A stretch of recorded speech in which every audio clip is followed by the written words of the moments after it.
இந்த பாருமா, இப்படியே நின்னு இன்னும் எப்படி டீ தான் குடிப்ப? எனக்கு பசிக்குது, நான் சாப்பிடுறேன். இது என்ன சோறா சாப்பிடுறதுக்கு?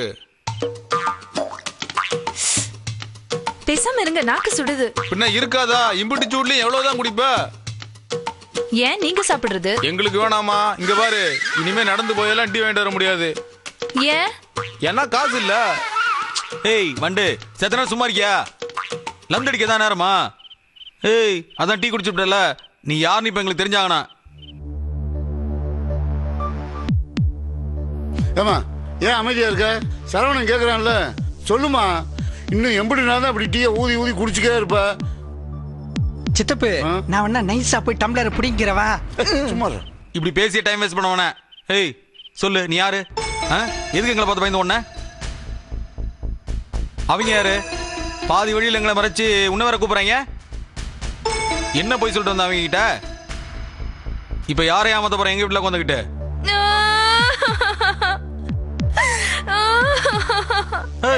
இப்ப எதுக்கு அழுகுற? உண்மையை சொல்லிவிட்டாரு. தேவையில்லாம எங்களை அழு வைக்காத. இந்த பாருமா, நீ இப்படி அழுகிறதுனால நாங்க உன்னை விட போறது இல்ல.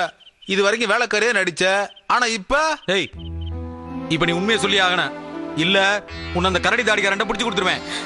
சொல்றேங்க, சொல்லிடுறேன். என்னை அங்கெல்லாம் கூட்டிட்டு போகாதீங்க. அப்ப சொல்லு. என்ன உசுருக்கு உசுரா ஒருத்தன் காதலிச்சான். நானும் அவனை விரும்பினேன். அவங்க வீட்லயும் ஏத்துக்கல, எங்க வீட்லயும் ஏத்துக்கல. என்னை பிரிஞ்சு அவனால இருக்க முடியாது. சாகுற அளவுக்கு துணிஞ்சிட்டான். நான் அவன் கிட்ட சமாதானம் பேச போனேன். இந்த பேச்செல்லாம் எனக்கு வேண்டாம், நீ என் கூட வாழ்றதா இருந்தா நான் உயிரோட இருப்பேன்னு சொன்னான். அப்புறம் உயிரோட இருந்தானா? இருந்தான்.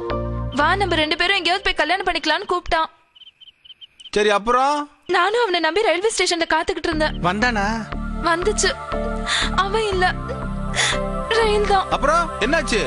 என் அண்ணனுக்கு விஷயம் தெரிஞ்சு என்ன அடிக்கிற அளவுக்கு வந்துட்டான். அன்னைக்கு அவன் கிட்ட இருந்து நான் தப்பிச்சு வந்தேன். அதோட இன்னைக்குதான் நான் அவனை பாக்குறேன். தாடி வச்சுக்கிட்டு வந்தவன் தான் என் அண்ணன். அடடா, அலையில் ஓய்தில படத்துல வந்த தியாகராஜ மாதிரி இல்ல அவன் இருந்தா? என்ன ஒசரம், சத்யராஜ் மாதிரி. என்ன தாடி தான் கொஞ்சம் அதிகமா இருந்துச்சு. இங்க பாருமா, நீ ஒன்னும் கவலைப்பட வேண்டாம். உன்ன மாதிரி தாவணி போட்ட பொண்ணுங்க வந்துச்சுன்னா சரவணன் அப்படியே நெய்யா உருகிருவான். காதலுக்காக என்ன வேணாலும் செய்வாமா. கொஞ்சம் இருமா, உன் காதல் எங்க இருக்கான்னு சொல்லுமா. எதுக்கு? சேர்த்து வைப்பான்ல. வண்டு, கொஞ்சம் பறக்கிறது நிறுத்துறியா? விட்டா பேசிக்கிட்டே போற. நம்மளோட அருமை பெருமையெல்லாம் எடுத்து சொன்னா தானே தெரியும். சொல்லி என்ன பண்ண போற? இந்த மாதிரி காதல தோத்தவங்களாம் கூட்டு வந்து டீ வாங்கி கொடுத்து நம்ம பெருமையெல்லாம் சொல்ல போறியா? டேய், இந்த மாதிரி எத்தனை கதையை தானே நம்ம கேக்குறது? நான் எம்பிட்டு நேரமா என் வாழ்க்கைய சொல்லிக்கிட்டு இருக்கேன், நீங்க கதைன்னு சொல்றீங்களே. நான் வேணா துண்டு போட்டு தாண்டறேன். அம்மா தாயே, நீ துண்டு போட்டும் தாண்ட வேணாம், வேட்டியை போட்டும் தாண்ட வேணாம். உன் கதையை நான் நம்புறேன். காதலோட வலி என்னன்னு எங்களுக்கும் தெரியும். சரி வா போலாம். எங்க? ஏய், உங்க அண்ணன் கிட்ட எல்லாம் கூட்டு போய் விட மாட்டேன். வேற எங்க கூட்டு போறியா? இங்க பாருமா, ஏமா பயப்படுற? எங்க சரவணன் நம்பி தைரியமா எங்கேயும் போகலாம். ஆமாமா, எங்க சரவணன் 26 கேரட் தங்கம். வண்டு, தெரிஞ்சா சொல்றான். அது 26 இல்லடா, 24 கேரட். சித்தப்பு, இப்ப அது தேவையா? ஏய் வண்டு, ரொம்ப பேசுற நீ. ஜோதி, உன்னை எங்க ஆத்தா கிட்ட பத்திரமா சேர்த்து போடுறேன். அந்த இடம் தான் உனக்கு பாதுகாப்பு. சரி.